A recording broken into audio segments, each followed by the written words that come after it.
അധികാരമേറ്റ് ദിവസങ്ങൾക്കുള്ളിൽ ഉറപ്പു നൽകിയ വാഗ്ദാനങ്ങൾ ഓരോന്നായി പാലിക്കുകയാണ് തമിഴ്നാട് മുഖ്യമന്ത്രി വിജയ്. വീട്ടമ്മമാർക്ക് കൊടുക്കുമെന്ന് പറഞ്ഞ പ്രതിമാസ വേതന പദ്ധതിയിൽ ഈ മാസത്തെ വിഹിതം വിജയ് സർക്കാർ കൈമാറി.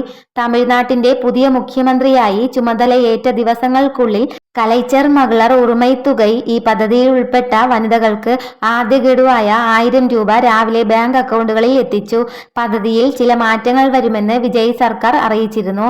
60 വയസ്സിന് മുകളിൽ പ്രായമുള്ളവരെ വാർദ്ധക്യ പെൻഷൻ പദ്ധതിയിലേക്ക് മാറ്റി പ്രതിമാസം 1500 രൂപ നൽകാനും ആലോചനാ സൂചനയുണ്ട്.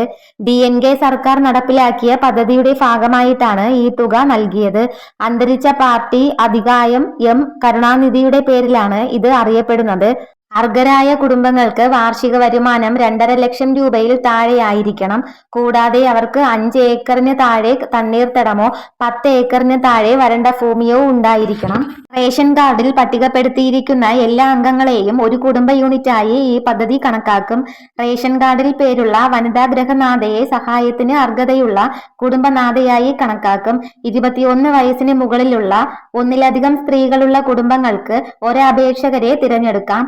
അവിവാഹിതരായ സ്ത്രീകൾ, വിധവകൾ, കുടുംബനാഥയായിട്ടുള്ള ട്രാൻസ്ജെൻഡേഴ്സ് വ്യക്തികൾക്കും ഈ പദ്ധതി പ്രകാരം അപേക്ഷിക്കാൻ അർഹതയുണ്ട്. 2500 രൂപ ആയിരിക്കും വിജയിയുടെ തിരഞ്ഞെടുപ്പ് വാഗ്ദാനം. തമിഴ്നാട്ടിലെ ഉജ്ജ്വല വിജയത്തിനു പിന്നാലെ കേരളത്തിലും ചുവടുറപ്പിക്കാൻ തയ്യാറെടുക്കുകയാണ് വിജയിയുടെ തമിഴക വെട്രിക്കഴകം. സംസ്ഥാനത്ത് പാർട്ടിയുടെ പ്രവർത്തനങ്ങൾ ശക്തമാക്കുന്നതിന്റെ ഭാഗമായി വിവിധ ജില്ലാ ഘടകങ്ങൾ രൂപീകരിക്കുകയാണ് TVK കേരള ഘടകം. വയനാട്ടിലും പാലക്കാടിനും പിന്നാലെ തൃശൂരിലും TVK ജില്ലാ കമ്മിറ്റി രൂപീകരിച്ചു.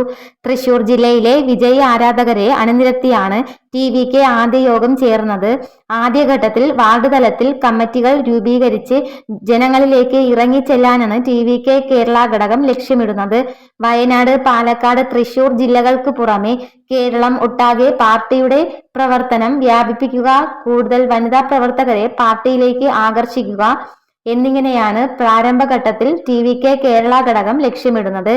ഇതുപോലുള്ള ഇൻഫർമേഷന് വേണ്ടിയിട്ട് ഈ ചാനൽ ഒന്ന് സബ്സ്ക്രൈബ് ചെയ്യണേ.